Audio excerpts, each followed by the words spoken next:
Everybody, welcome on this in the New York area, this kind of rainy, gloomy May evening. On behalf of the American Booksellers Association and Publishers Lunch, welcome to the Buzz Books Editors and Authors panel for fall and winter. I'm Lee Haber. I've done this now for a couple of years and I really enjoy it. So I want to thank Michael and his team, Michael Cater and his team, wonderful team, for inviting me back. I come to you from downtown Maplewood, New Jersey, where pollen has coated my red Prius and my dog Ladybird will stalk me throughout the evening. Apologies in advance. Fortunately, you can't see the messy stacks of books that surround me or the lipstick I will reapply during every interlude off camera. It's tempting these days to curl up in despair at each and every outrageous alert, frantically invading our phones. A gift of a $400 million flying palace? Firing the revered Carla Hayden in a terse email? Defunding NPR? Detaining the mayor of Newark? We're lucky, though, to have a grand passion to distract us from the horrific news of the day. Book publishing nerds get to check out of reality for a living. No drugs or alcohol necessary, though a glass of wine while reading is a definite enhancement.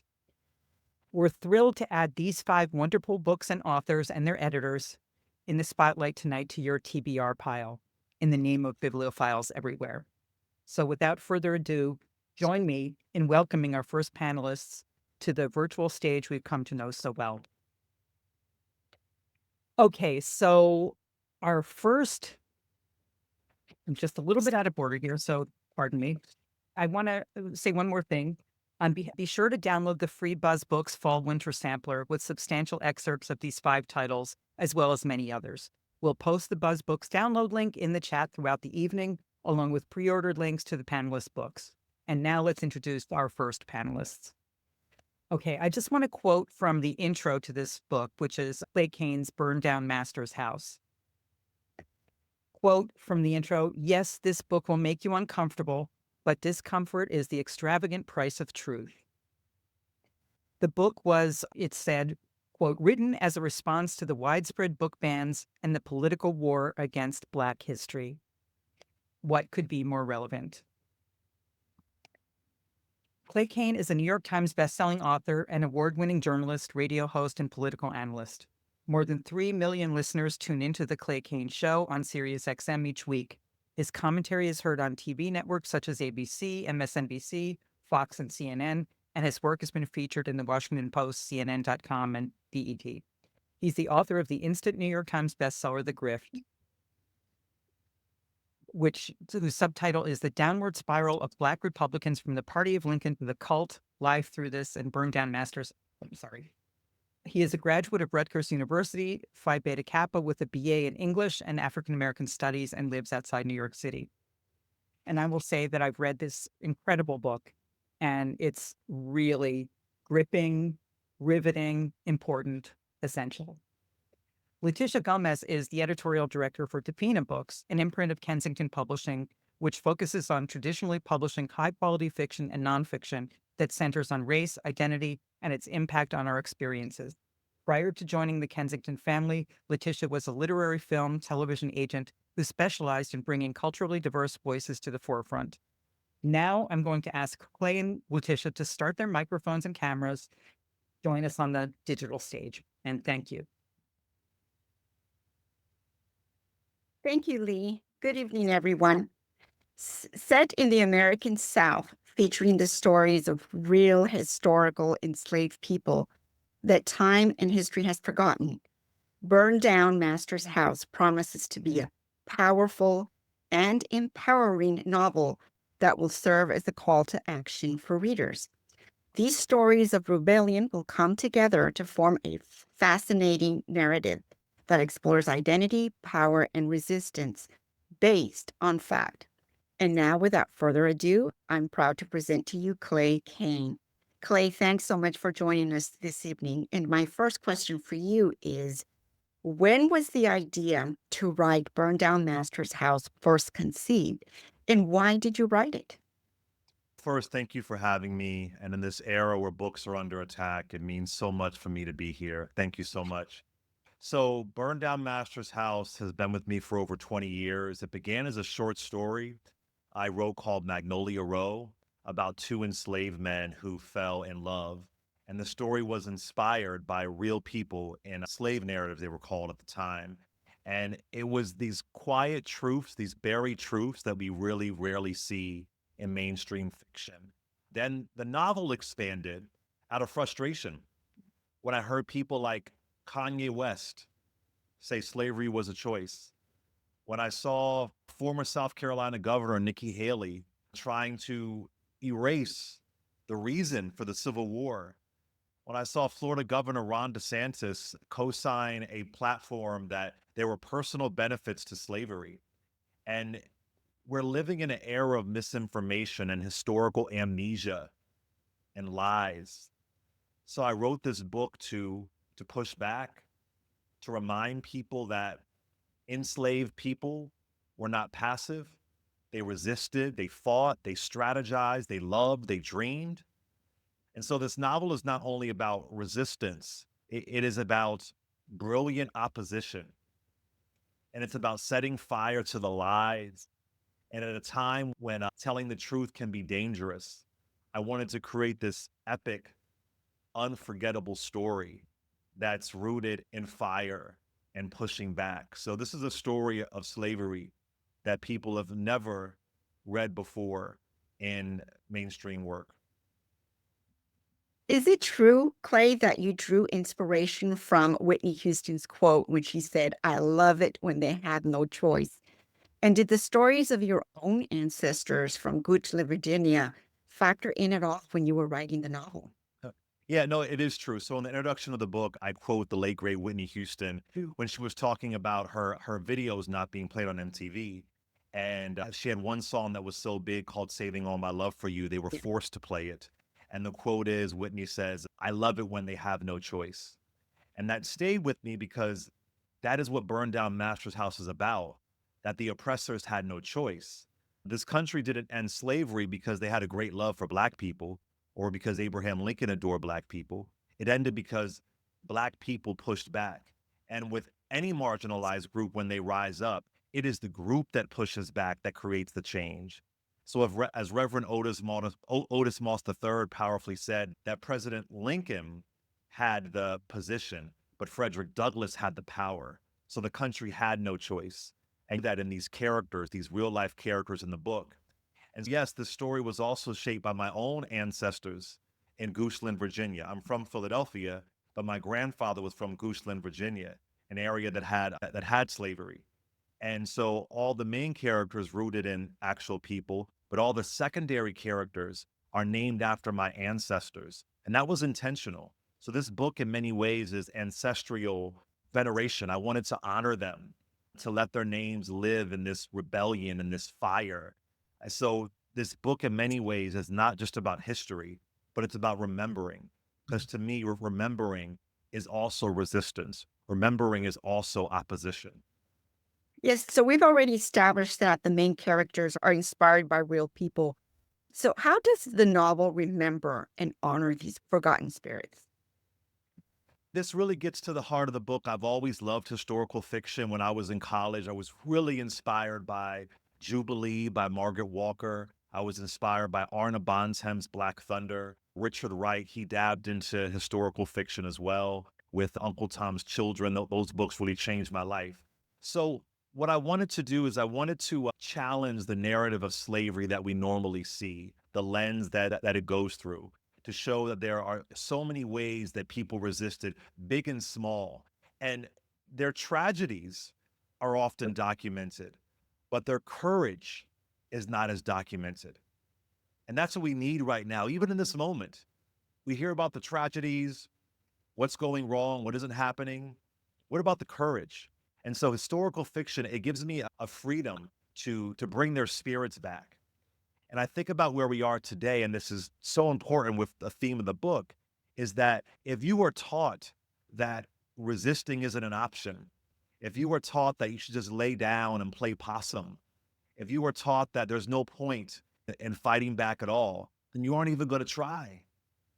And so with these characters, I'm not just telling a story, I'm filling in the historical silences, and I'm imagining these characters and their rage and their love and their strategies. And I'm saying that these characters, history may have forgotten you, but I have not. And so I hope that this is the way that I can immortalize them through historical fiction. Interesting. Now, you chose not to use the N word at all in Burn Down Master's House. Tell us what led to that decision. Yeah, it was very intentional. The M word is not used once in this book.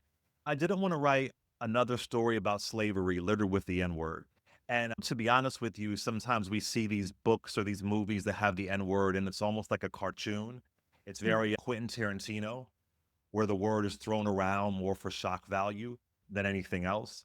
And I explain in the author's note, there's actually some debate among scholars about how much the N word was used during slavery. It depended on region, the enslaver, the situation. So I didn't want to hang my depiction of these structures on just the N word because it's so much bigger than insidious slurs. It's more than that. You can never say the N word and still be a hateful person.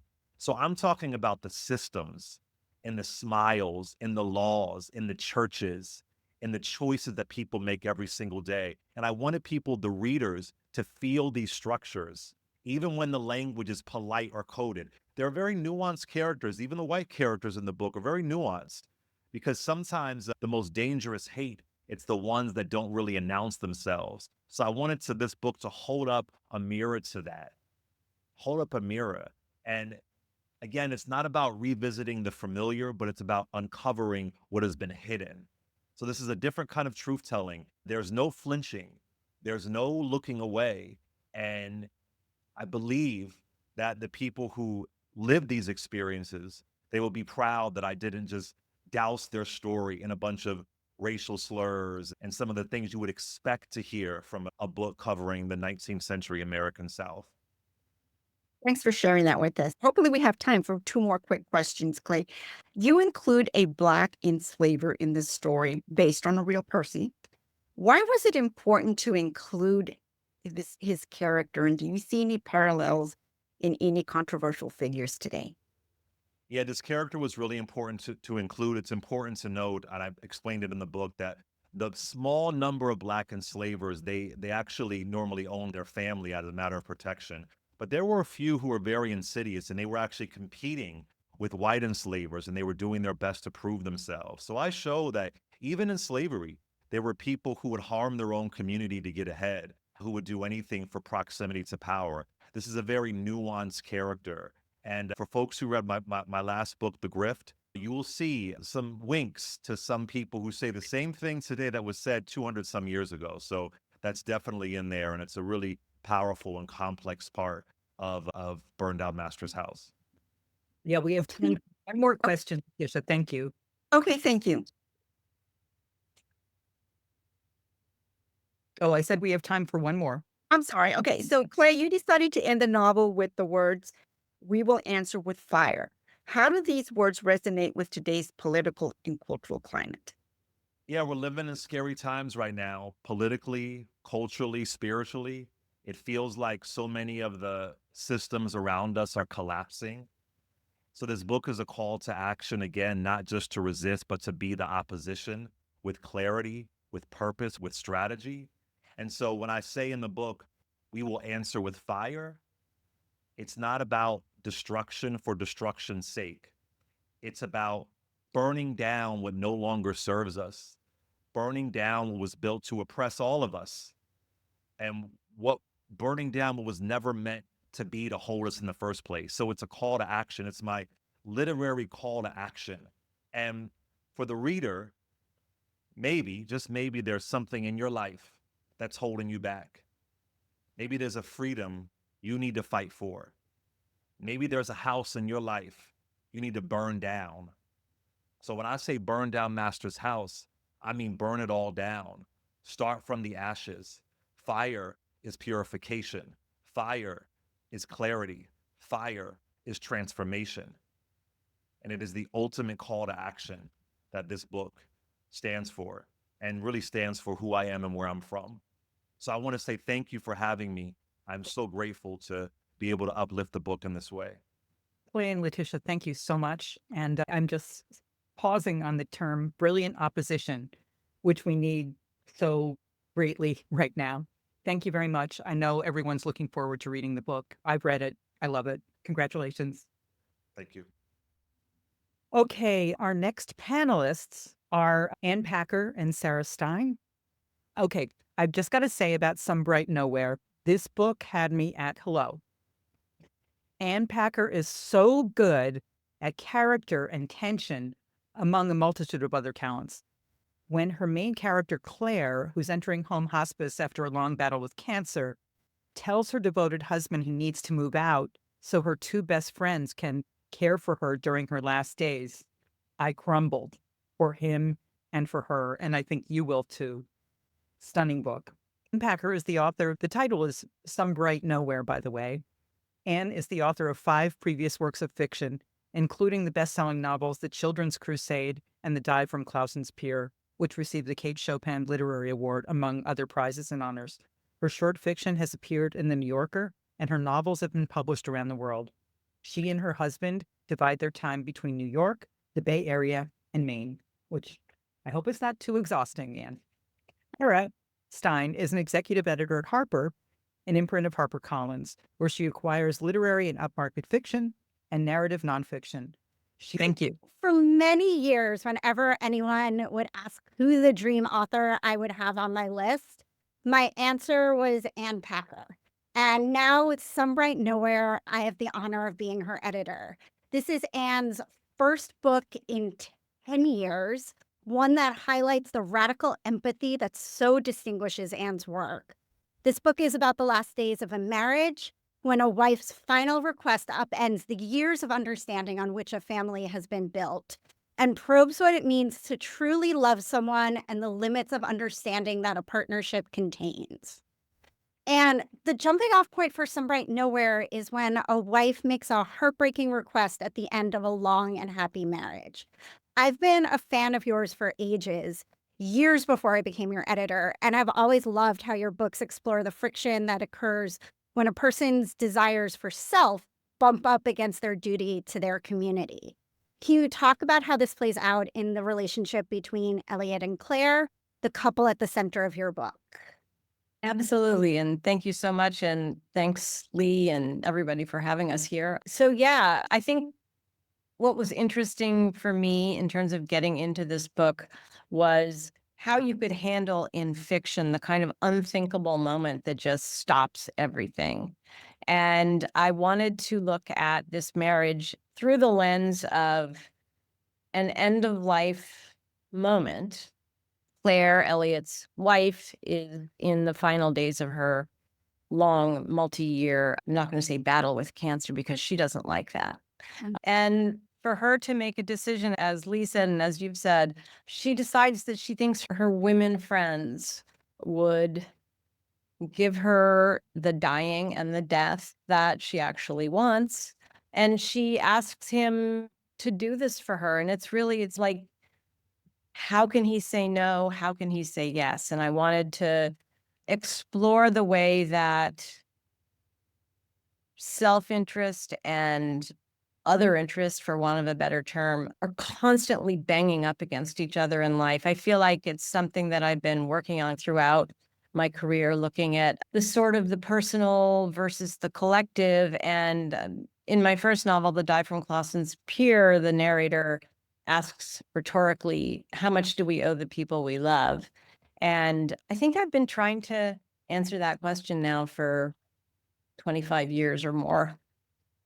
And it also, what I love so much about it is it's about how much we owe the people that we love, but on the other hand of that, how much we owe ourselves, and what does it mean to pursue self-happiness and your own desires when those are at friction with what the people around you want, and that kind of the sense of selfishness versus selflessness. I think when you and I have talked about this book, and when we've talked about it with your agent, who is also equally brilliant, we've talked about how you wanted this book to cut like a knife And I want to talk about what does that actually mean in practice? It's a novel, and yet you talk about it cutting and being sharp. So how does that feel?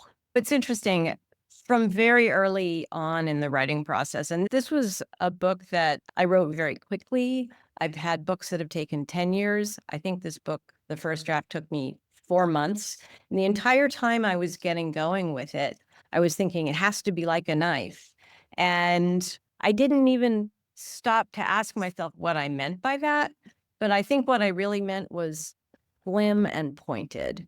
It's a very short novel. It's the kind of book that people might read in 2 days or even one long afternoon. And I wanted to convey the complexity of the situation for Eliot, the husband, and also for Claire, his wife.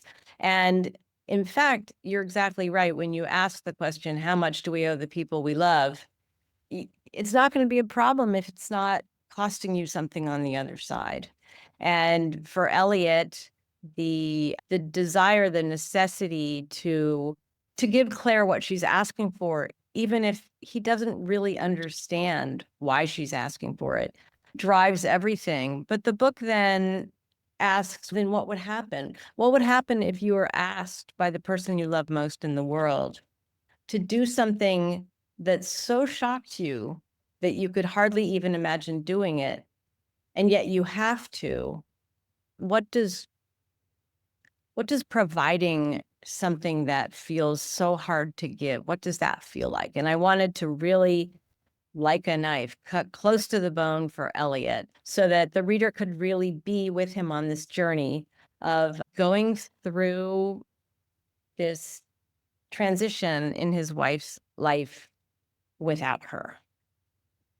What's interesting to me, and what was interesting to me when I first read the book, and I was a little bit like, oh, that's different, is that I think we're so used to fiction, particularly fiction that is about women, to be told from women's perspectives.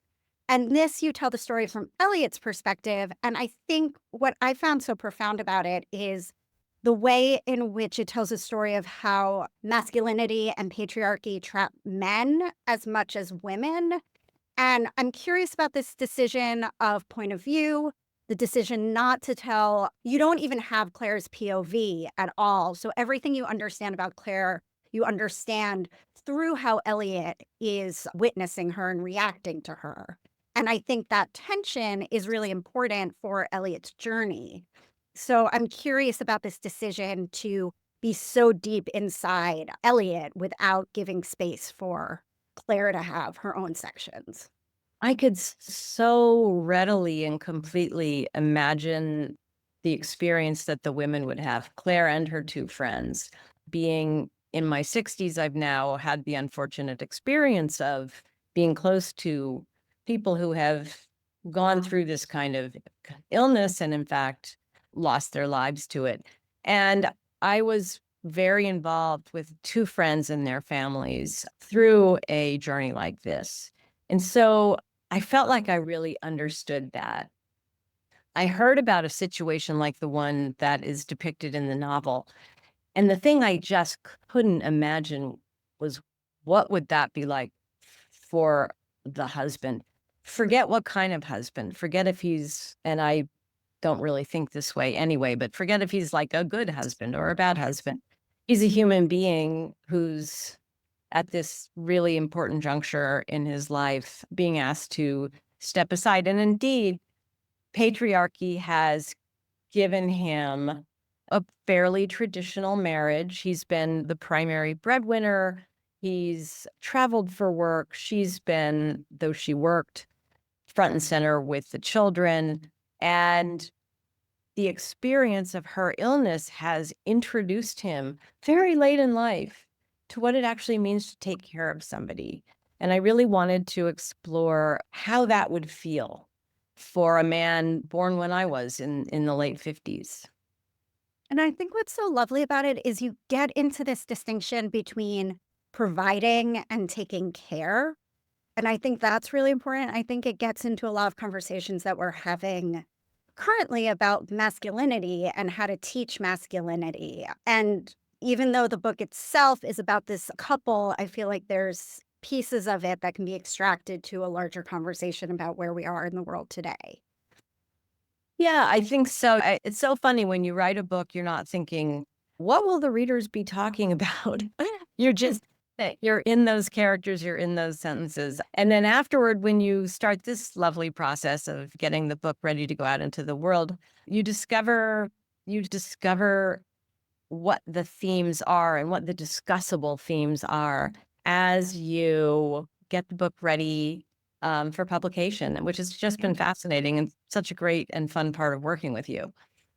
Which will be in January. And I am so excited about this book. And I'm so thrilled that like everybody can read this thing I've been obsessed with. So thank you, Anne. And thank you, Lee, and everybody at BuzzBooks for having us. Yeah, thank you. Now, I just want to emphasize what a great read this book is. It's so profound and it's so like intimate, but you can relatable at the same time. I was completely wowed by it. On to the next panelists. And this is exciting. First of all, congrats to Reagan Arthur on her brilliant new imprint.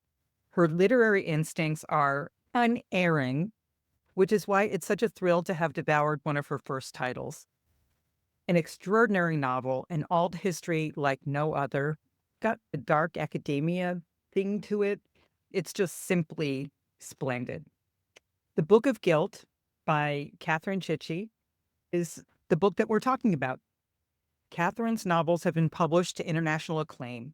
Her first, In a Fishbone Church, won first book at the New Zealand Book Awards and the Commonwealth Writers' Prize. In the UK, it won the Betty Trask Award and was longlisted for the Orange Prize. Her second, Golden Deed, was a notable book of the year in the New York Times and a best book in the LA Times. Catherine has won the prize in modern letters, the Catherine Mansfield Award, one of my favorite all-time authors, the Catherine Mansfield Fellowship, and the Janet Frame Fiction Prize. Her novels, The Wish Child and The Axeman's Carnival, both won the Acorn Prize for Fiction, New Zealand's most prestigious literary award. She lives in Cambridge, New Zealand, and lectures in creative writing at the University of Waikato. Is that correct? And anytime you would like to invite me to New Zealand, I would be happy to go, because I'm dying to go there. Reagan, I hear you're in a restaurant. Is that true? I am, and I can't see myself, but I don't know if you can see me. You look really good. Oh, okay. That's what I wanted to hear. I was Are you pumping you eating for that. anything delicious or? Anyway, hello. Reagan is the vice president and publisher of Cardinal, an imprint of Hachette. Prior to this role, she was the executive vice president and publisher of Knopf, and prior to that, at Little Brown. Throughout her career, she's worked with acclaimed authors, among them Kate Atkinson, Sherman Alexie, George Pelecanos, and Tina Fey. Now I'm going to ask Catherine and Reagan to start their microphones and cameras to come onto the digital stage, which you've already done. So go for it. Thank you, Lee. And Catherine, people might be surprised to learn this is the first time we're actually meeting via Zoom or even on the phone. So I'm so happy to see you and grateful to the BuzzBooks people for inviting us to talk about your amazing book. So I don't want to take up too much time. I want you to be able to tell this incredible group here. So my first question for you is, in one sentence, could you describe the Book of Guilt? Yes. Hi, Reagan.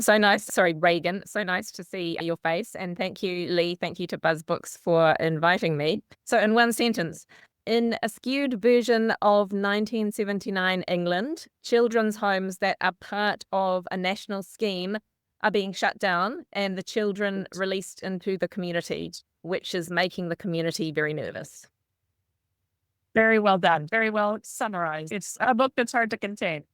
So when I read this book last summer, for various reasons, I didn't know anything about it. Your agent, who I've known forever, basically called me and told me I had to read it. And since it was by you, I knew she was right.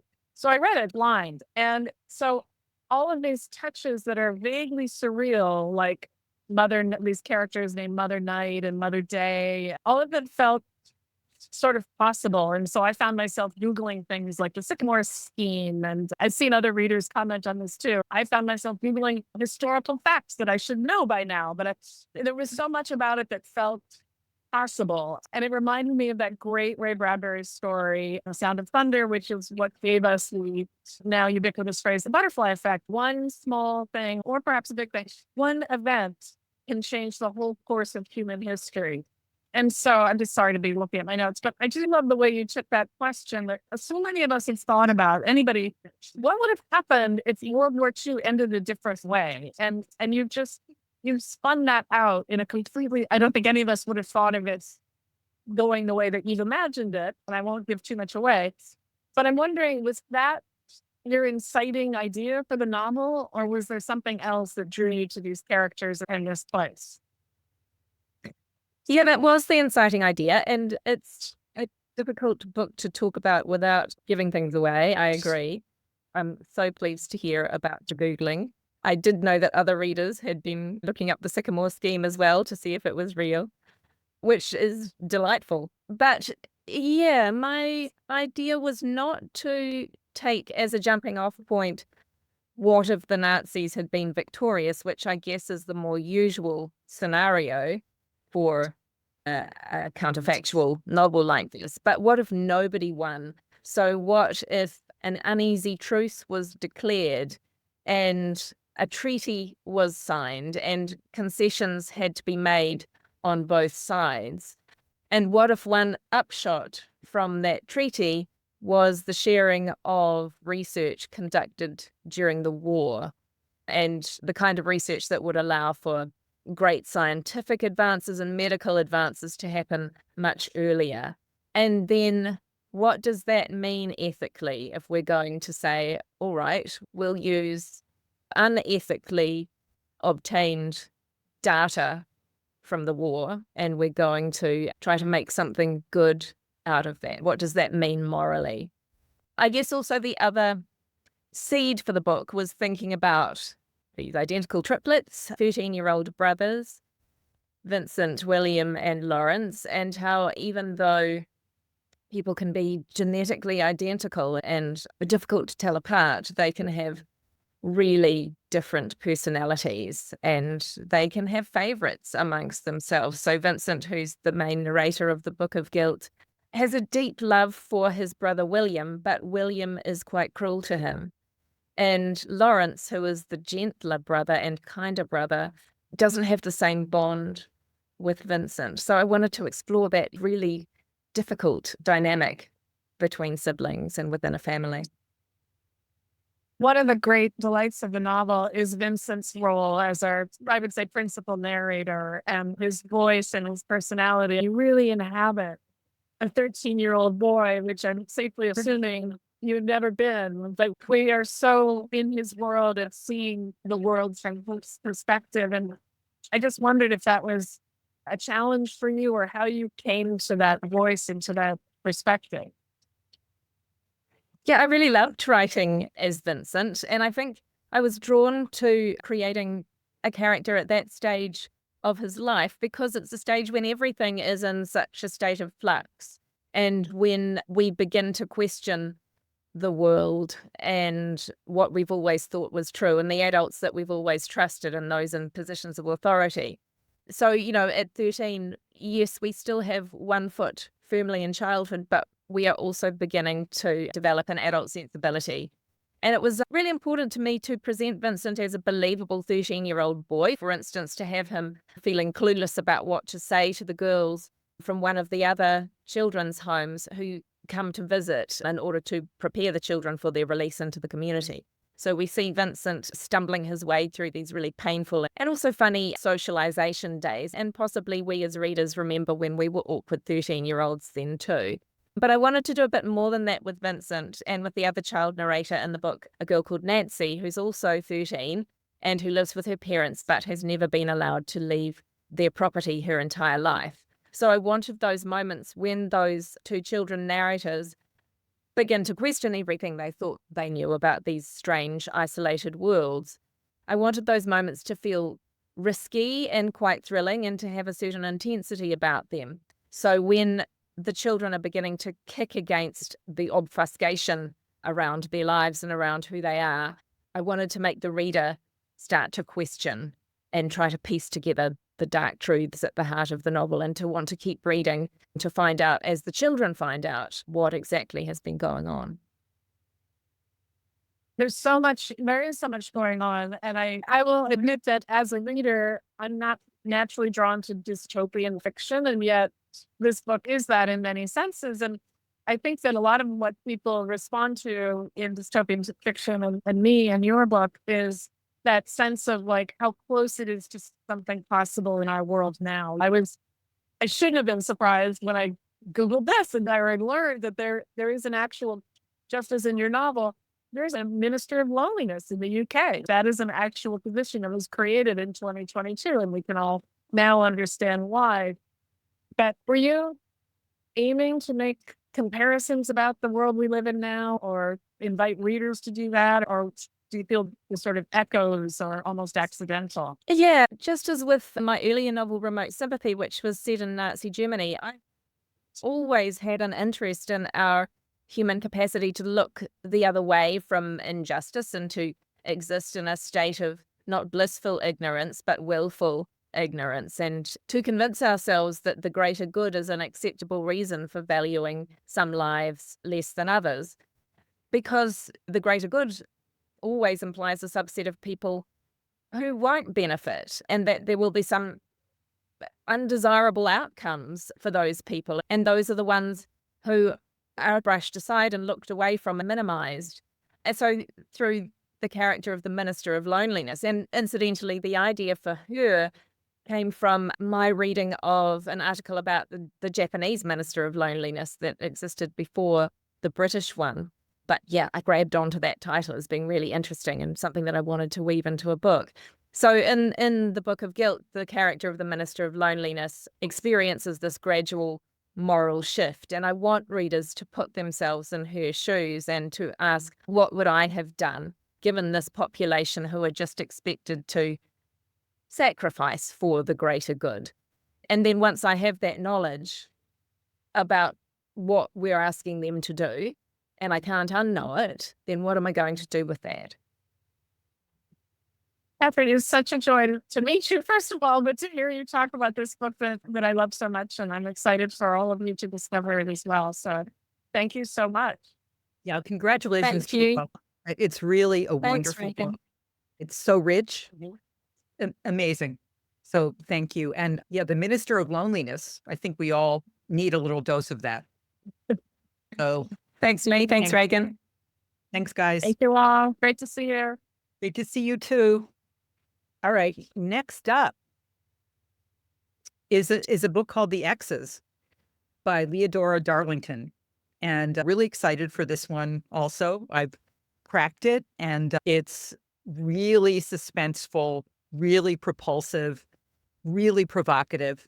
I want to talk first about Maya Ziv, the editor. She's got an embarrassment of riches in terms of best-selling books on her list. But the first line of this book is incredible. Quote, "What they don't tell you about betrayal is that it eats you slowly. It makes a home where your good feelings live and begins to gnaw." True. Very true. Anyway, let's get into this. Leodora Darlington is a London-based writer of Ghanaian heritage. She received a master's with distinction in creative writing from Brunel University. She's also an editor, specializing in commercial best-selling fiction, and the founder of Owned Voices, an organization that aims to demystify publishing for underrepresented writers, which, as we all know, is so important. The Exes is her debut. Maya Ziv is, and Maya, correct us if we're wrong, VP and editorial director of Dutton, where she acquires and edits commercial and literary fiction. Her list includes suspense, thrillers, book club fiction, and literary debut novel. She's worked with both debut and established authors, including international bestseller Riley Sager, Matthew Fitzsimmons, Nita Prose, and now debut author Leodora. Okay, now I'm going to ask Leodora and Maya to start their microphones, their cameras, and their engines, and take off. Thank you so much, Lee. Hi, Leodora. Hello. Happy to be here. I want to start with how I came to the Exes. which is your wonderful UK editor, Joel Richardson, pinged me and said he just bought a really exciting thriller and that it might be coming my way. So I knew to clear the decks for the weekend. And I still remember the coffee shop I was sitting in when I gasped at the many twists here, how deeply I fell in love with the sister story and also your stylish writing, which reminded me of some of my favorites, like My Sister the Serial Killer, and some of my favorite shows and movies like Promising Young Woman and I May Destroy You. So I knew I had to work on it. I'm so happy to be here with you. And I try to hold back from asking you about your role as editor and how you manage to do it all. So now's my time. I would love to hear about A, how the novel came to you, and B, how long it took you to write it amidst what's a very busy day job. It's a good question. So I actually started with the title, and I don't think most people know this, but it was called To All the Boys That Killed Before. I love consuming media, and I know that letters are a device that are often used, whether it's a times historical or a romance, but that's usually from a sentimental lens. And I was really interested in the idea of what letters from a place of desperation or fear might look like. So that's how To All the Boys I Killed Before was born. But the story changed quite a lot, or evolved the longer I worked on it and the more I reflected on my own personal experiences and started folding that into the narrative. So it's quite different from what it was at first. Pitch stage, I found myself thinking a lot more about what drives a woman to violence. So as you all know, Maya, but I'll tell the audience, in the opening, our protagonist, Natalie, is holding a knife.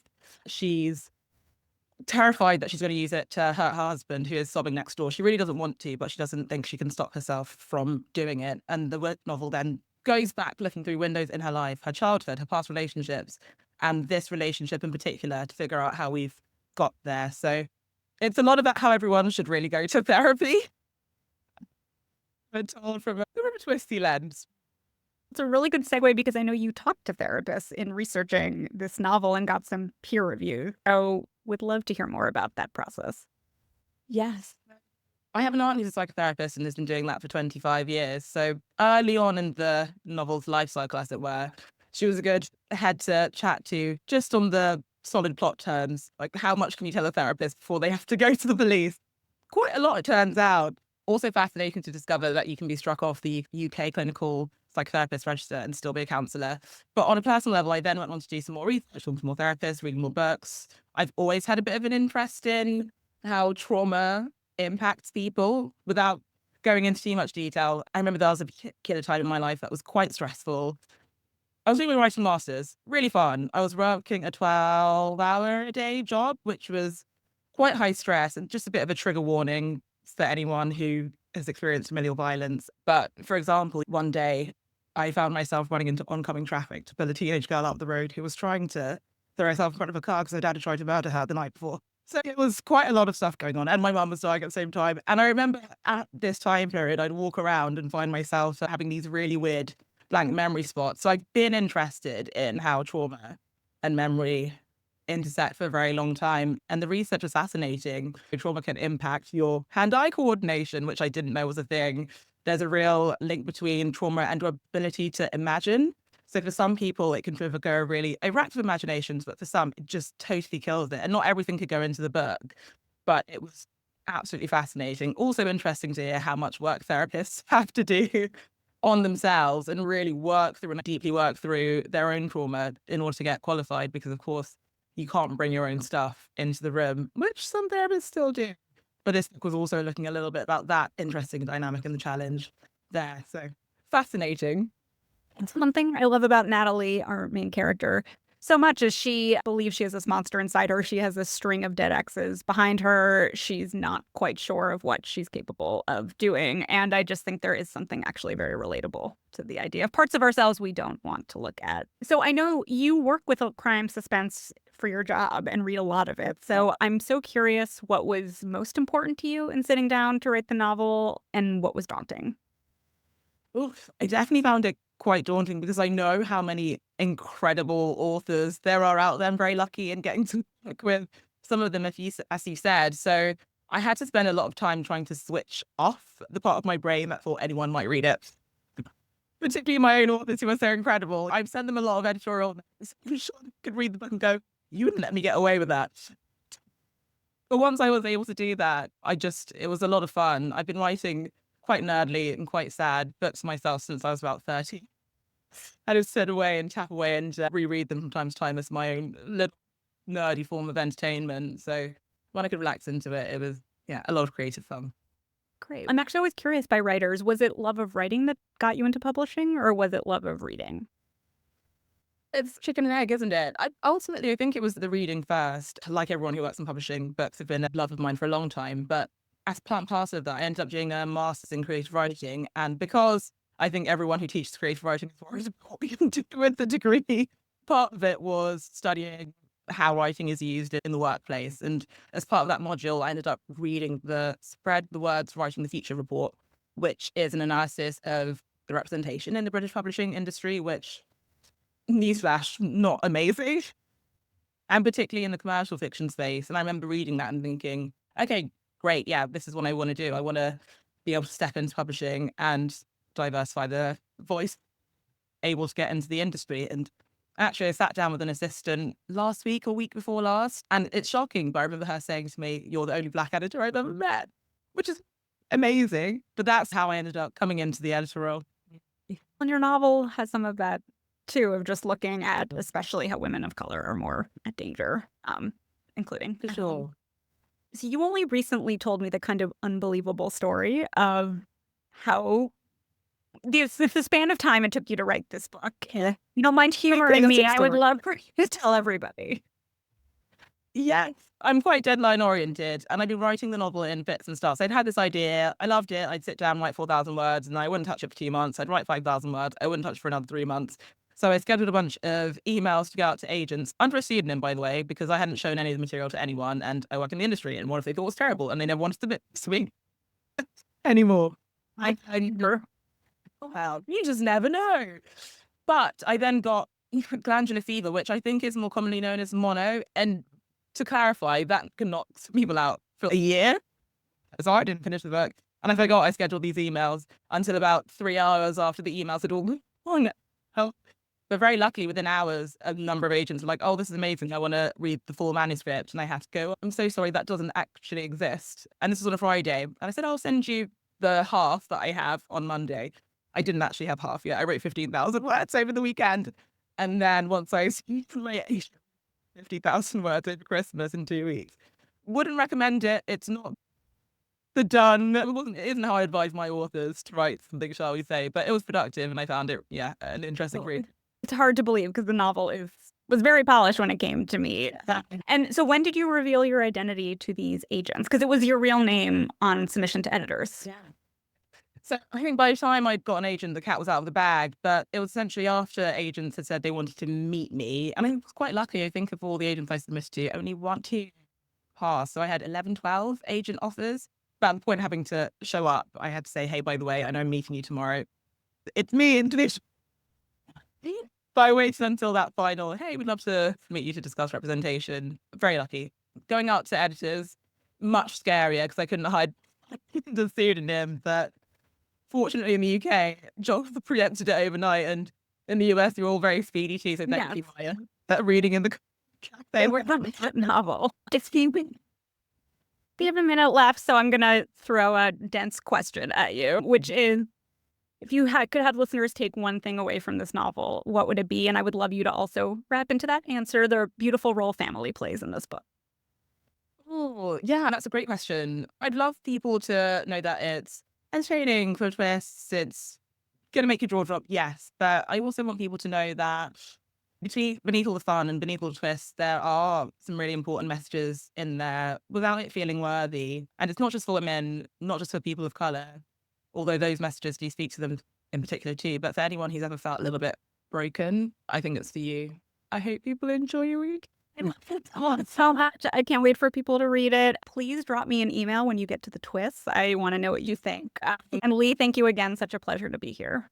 Oh, same here. And the book is such a pleasure. And I love all the twists. Great title. And Maya, Leodora, thank you so much for a great conversation. Thank you so much, Lee. Thank you, Leodora.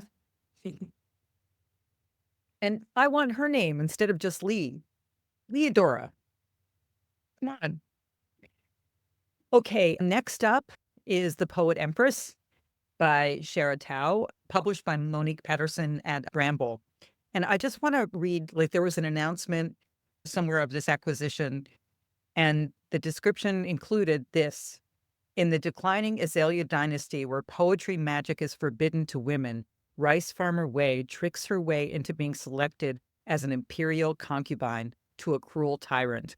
She must harden her heart and learn to wield literomancy in secret to change the fate of an empire. So I hope all of these things come up in the upcoming conversation. So Shen Tao is a Chinese-Canadian author who's dreamed of publishing fantasy stories since she was 7. But she's an engineer with roots in Nanchang and Toronto.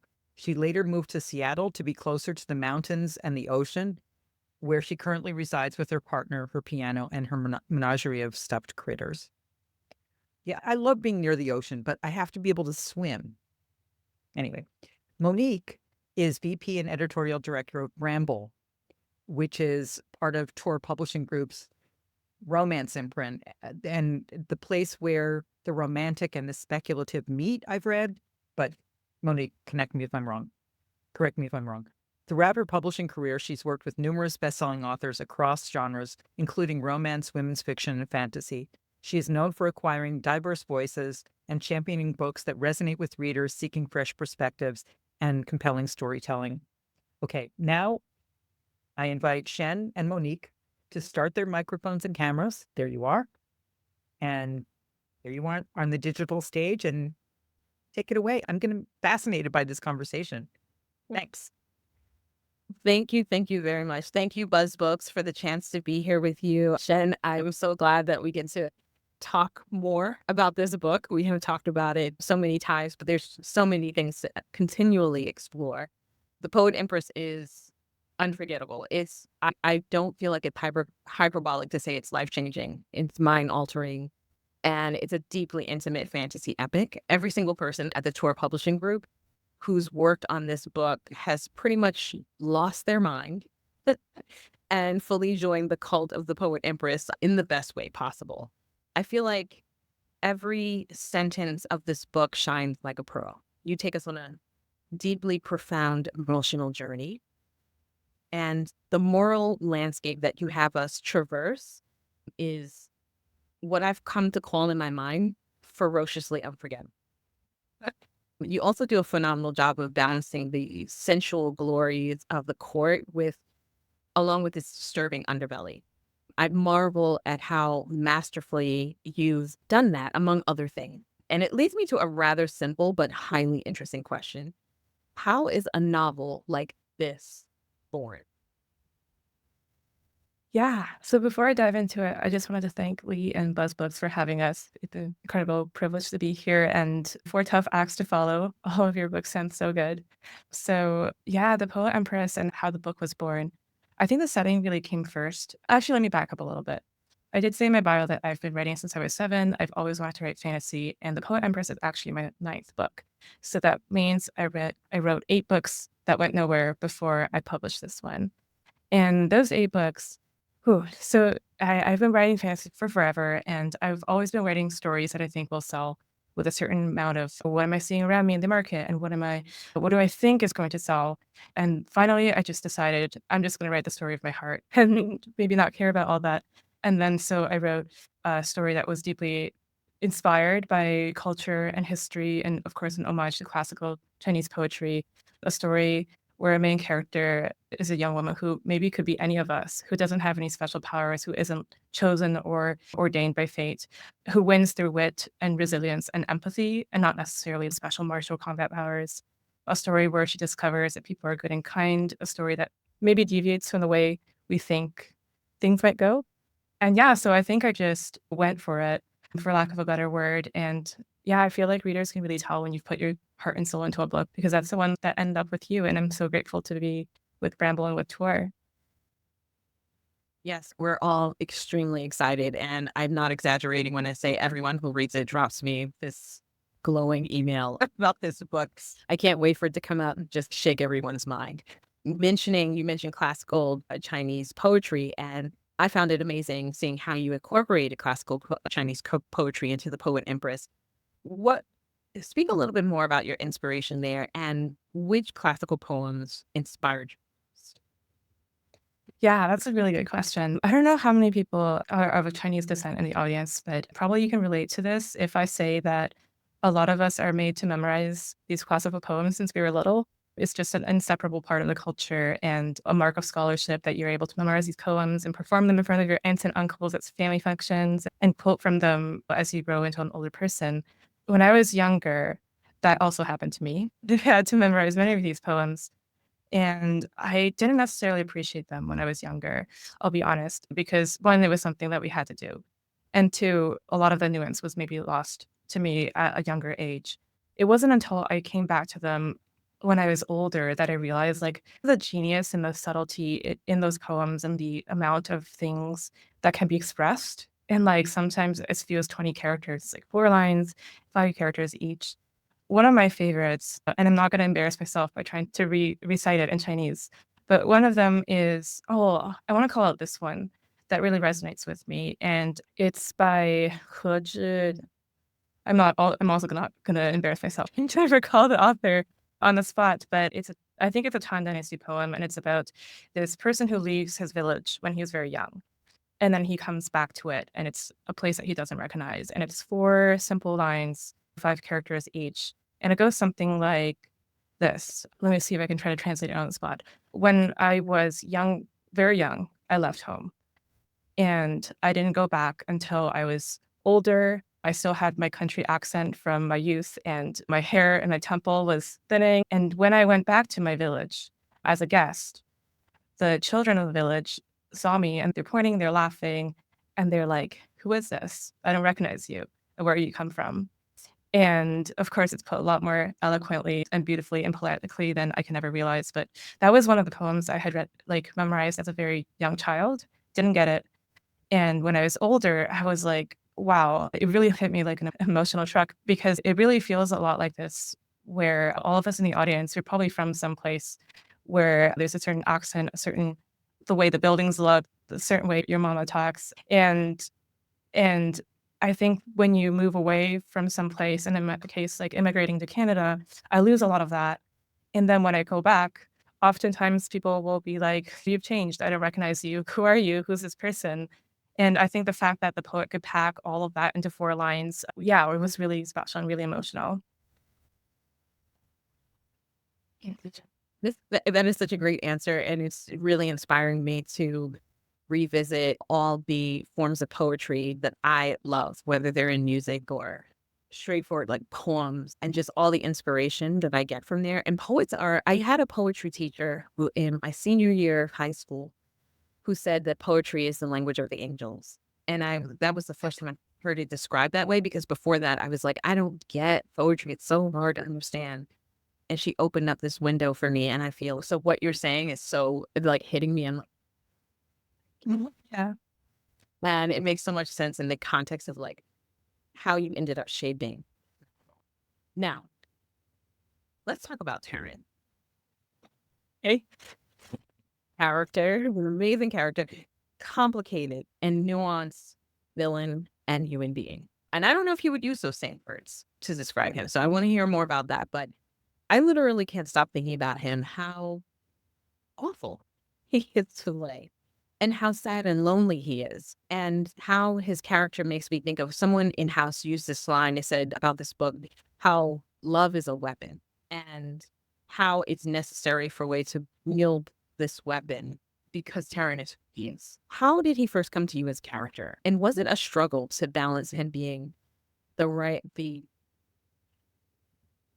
evil? I don't know. Would you use that word? Yeah. I don't think he's complicated. So yes, please tell me how you describe him and how he came to you, this particular name.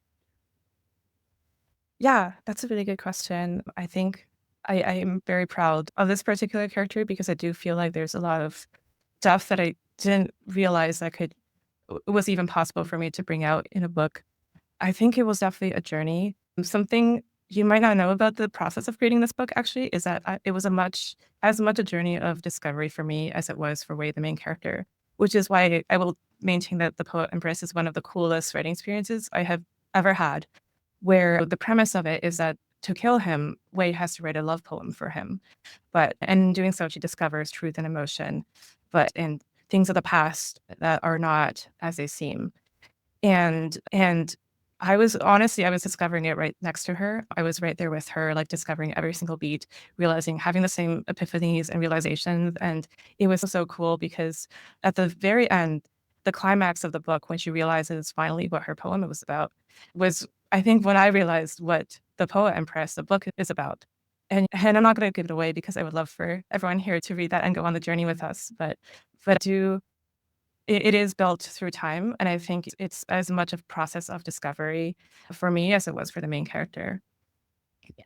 Very human, very deeply emotional, unforgettable book coming out in January. I hope you all grab it, read it, love it. And just want to say, Leigh, Buzz Books, thank you for the chance to be here. This is really fun. Thanks so much. I'd love to say, first of all, Shen, congratulations on your persistence, having written so many other attempts and sticking with it and then delivering this incredible work. Congratulations. And Monique, you've been doing this for 23, 25 years, something like that, and been delivering so many wonderful voices into our universe. So congratulations on finding yet another one. And I just want to, poetry is the language of the angels. How can we not end on that note? Thank you, everybody, all the publishers, editors, and authors for being here, taking time out of your day. Keep an eye out for a follow-up email with a link to a recording of tonight's event. And I don't know, good night and good luck. See you soon.